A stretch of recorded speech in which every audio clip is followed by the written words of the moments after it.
kemarin ketangkap itu adalah yang di Titik Batu itu. Nah, yang di Titik Batu itu kami melihatnya kalau yang wanitanya, perempuannya itu adalah itu memang profesional itu, atau wanita panggilannya, atau wanita yang mungkin bisa dikatakan dia sering melakukan itu. Nah, kita sudah melakukan pembinaan karena selama ini setiap yang melakukan itu kita komunikasi dengan dinas sosial, kemudian kita kirim ke pendidik untuk pendidikan, untuk diberikan keterampilan. Itu yang kita lakukan selama ini. Nah, kalau seandainya ini terus-terus kita akan menemukannya, mungkin kita akan melakukan dia sikap lain lah. Nanti kita berkomunikasi dengan OPD yang lain, seperti apa kita menyikapinya, sehingga tidak berdampak kepada anak-anak kita yang terutama yang putri, karena ini penyakit masyarakat yang saya melihatnya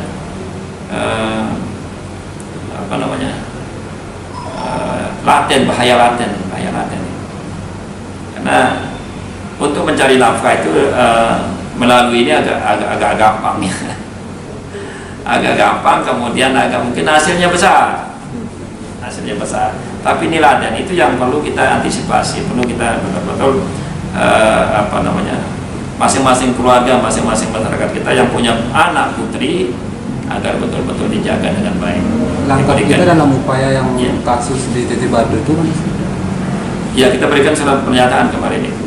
Jadi kita menemukan ada 3 pasangan, sebenarnya 4 tapi melarikan diri satu pasang, dan itu dalam kondisi dia yang satu informasinya dalam keadaan tidak pakai baju ya, tidak pakai pakaian lah. Nah, itu yang kita sayangkan. Sudah mau mendekati bulan puasa dan ternyata terjadi itu. Nah, ini menjadi PR kita ke depan, sudah ada kita agar penyakit seperti ini bisa kita kurangi, bisa kita batasi. Berarti yang 3 orang itu dibina di mana sekarang? Kita berikan pernyataan kemarin, dalam bentuk pernyataan. Kalau besok kita akan ketemukan lagi, mungkin akan kita kita bawa ke diri ini dia. Lalu yang laki-lakinya? Yang laki-laki sama dengan surat pernyataan itu, karena dia ceritanya dia hanya baru ketemu sekali itu, kemudian komunikasi, kemudian malah ditindaklanjuti ke hotel itu.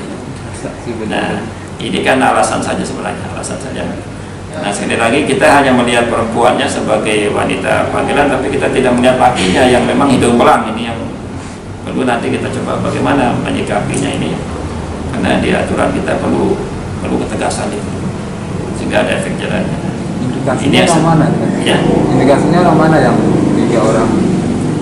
Kalau yang laki lokal orang kita, yang perempuan ini yang belesteran panggilan.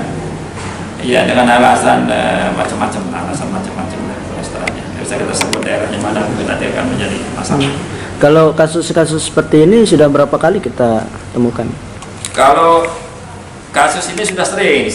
Kalau yang namanya kita menemukan ini sangat sering. Karena memang ini agak sedikit berat ya. Karena kalau kita tidak lanjut dia ke proses hukum, itu betul-betul harus ada buktinya yang kuat.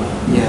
Bukti yang kuat. Kalau misalnya kita mengatakan kalau dia melakukan itu, istilahnya sejenis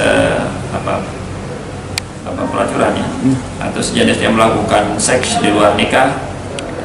Nah, itu kan perlu ada buktinya. Dengan bukti yang kuat. Misalnya dia dengan ada cairan di situ, ada macam-macam. Nah, sementara yang kemarin memang kita tidak melihatnya, cuma tidak berbusana saja. Nah, sehingga salah satu langkahnya adalah supaya tidak panjang kita, karena kalau namanya proses itu bukan panjang kan. Nah, sehingga kita dengan pendekatan surat pernyataan, kemudian saya suruh perintahkan anak buah kemarin mendata. Mungkin nanti ke depan itu kalau sudah data ini kuat, mungkin kita akan mengundangnya dan langsung komunikasi dengan dinas sosial. Kita akan mengundangnya, apakah nanti di Densual, apa di Pol PP, atau di kecamatan masing-masing, atau kita datang ke rumahnya. Berarti itu lakukan pembinaan? Iya, itu langkah pembinaan lebih bagus, lebih maks sedikit. Mungkin itu lebih bagus. Nah, yang jelas dari sekian banyak anak yang kita proses, yang kita tangkap, yang kita bawa ke kantor ini, memang yang pertama broken home. Keluarganya tidak utuh. Tidak, bapaknya berada di tempat, dia bertinggal sama neneknya ada anak kita tangkap di Labuan Haji, dia tinggal sama neneknya, bapaknya sudah kawin, ibunya juga sudah kawin, dan bapaknya berada di Malaysia. Nah, seperti ini kan susah nih, bagaimana membina anak ini, karena orang tuanya sudah tidak ada, yang tidak dia tidak tinggal bersama orang tua, tinggal sama neneknya. Nah, sebab tuntutannya perlu menjadi perhatian kita ke depan, seperti apa kita menyelesaikan. Itu yang pertama. Kemudian yang kedua, karena seperti tadi, karena dia sudah terbiasa, dia pakai tato, pakai batu. Nah, jadi itu tantangan kita ke depan. Ya. Insya Allah nanti akan kita coba-coba bersama-sama, nanti akan nanti saya akan kumpulkan dia dengan data yang ada. Saya undang dia. Kalau perlu kita datangi ke rumahnya dengan mudah-mudahan dengan sadar sukarela dia bisa datang.